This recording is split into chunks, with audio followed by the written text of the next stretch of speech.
subhanahu wa ta'ala mentioned in the Quran, وَإِذْ صَرَفْنَا إِلَيْكَ نَفَرًا مِنَ الْجِنِّ يَسْتَمِعُونَ الْقُرْآنَ. Prophet sallallahu alayhi wa sallam was praying Fajr Salat. And when he was praying Fajr Salat, the jinns that were going around. So what happened was jinns, they noticed that, so jinns used to try to steal kind of news from the angels.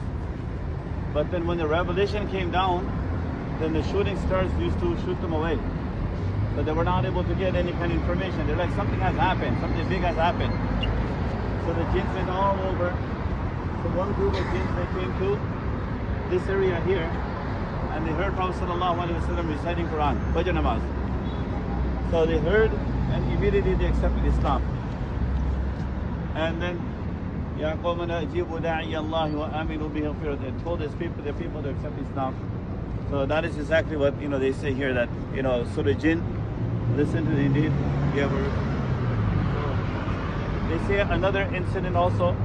So that's one incident. The second incident is where Prophet ﷺ went to give da'wah. So he went to give da'wah. So Abdullah ibn Mas'ud radiallahu anhu was with him. So Prophet ﷺ made a circle and told Abdullah ibn Mas'ud that you sit here, don't come up from the circle. Otherwise you'll be in trouble. And he went alone. He didn't take Abdullah ibn Mas'ud. And he went to give da'wah to the jinns. So that incident they say also happened here. Allahu Alam. So again, you can see that there is a sign here, and this is a very famous masjid, Masjid al-Jinn. Right? So there's so many places in Makkah Mukarramah which are historical.